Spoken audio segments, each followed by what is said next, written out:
Our story begins with a simple chemical discovery in 9th century China, a discovery that would, over centuries, reshape the world. This is the history of firearms, a fascinating journey from the ancient East to the frontiers of early America. It is not merely a tale of tools for hunt and war, but a chronicle of technology, military strategy, and societal transformation. It all started with the invention of gunpowder. Interestingly, as historical sources tell us, its first application was not for warfare. Initially, this explosive powder was used for celebratory fireworks and ceremonies. Its military use came later, with the appearance of primitive weapons like fire arrows and the fire lance. This potent knowledge did not remain confined to China. Over the course of 3 centuries, the secret of gunpowder traveled from the east to the west. This transfer of technology likely occurred through various channels, perhaps carried by the Mongol conquests or hinted at in the writings of European thinkers like Roger Bacon. By the 14th century, Europe was forging its own cannons, and soon after, the first personal firearms appeared, the hand cannon. These were simple, heavy, and cumbersome tubes, difficult to aim and, in truth, not very effective. It's highly possible their primary impact was psychological, meant more to frighten the enemy than to inflict precise damage. The next great challenge was improving the ignition system, the method of lighting the powder. The first truly effective solution was the matchlock. This mechanism used a smoldering rope called a slow match, which was lowered into a pan of priming powder by a simple lever. Early firearms like the arquebus were built on this principle, and it changed battlefield tactics, leading to formations like the famous pike and shot. However, the matchlock had critical flaws. It was utterly useless in wet weather, as the match would be extinguished. Furthermore, the glowing ember of the match at night was a dead giveaway of a soldier's position to the enemy. The search for a better solution led to the wheel lock.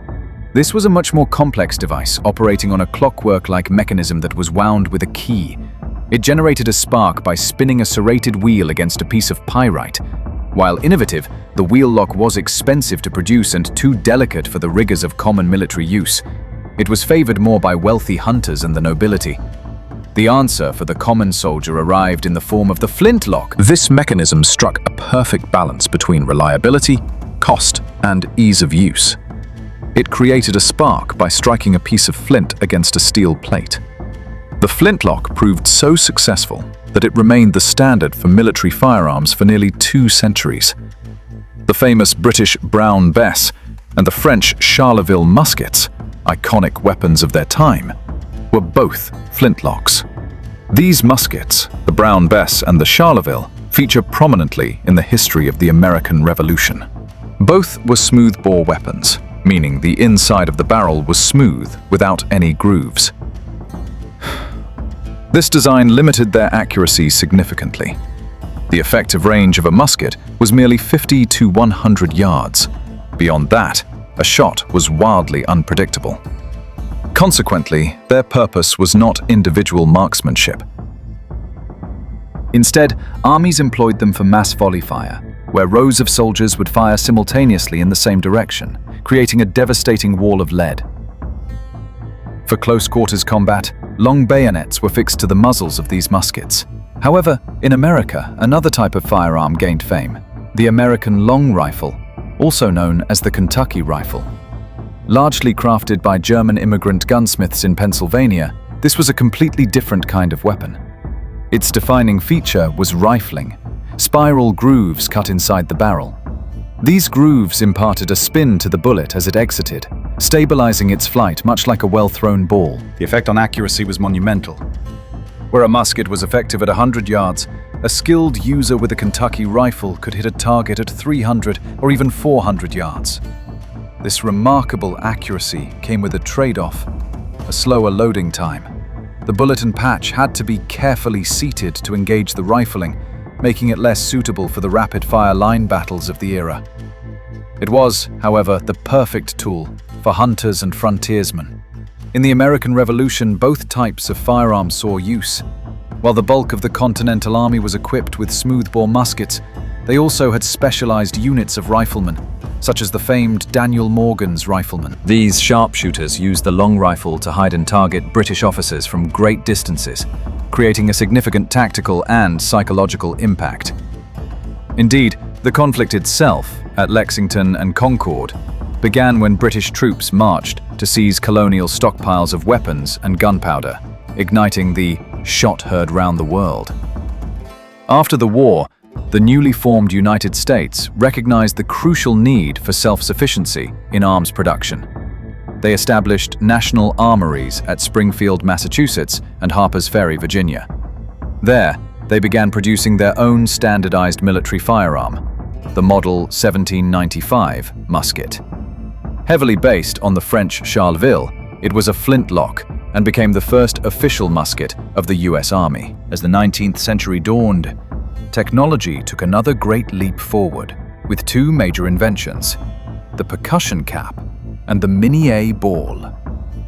The percussion cap was a small metal cap containing a tiny amount of an explosive compound.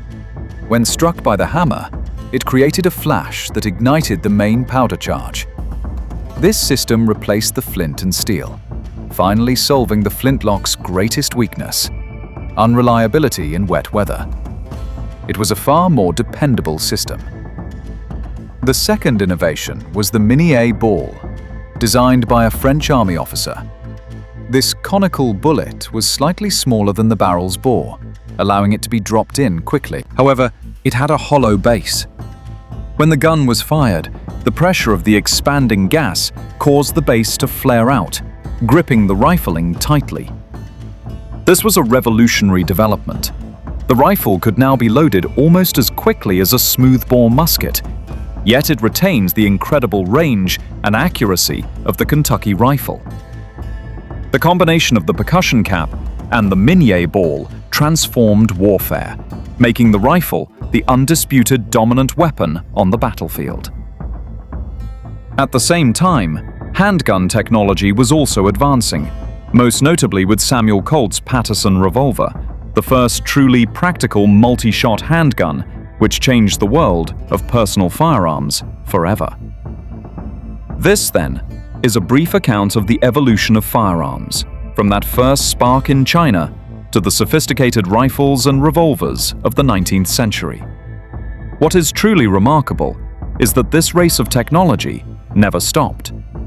Each new invention, every improvement, not only changed the face of war, but also left deep and lasting impacts on society. It forces us to consider where this evolution stands today and what path it may take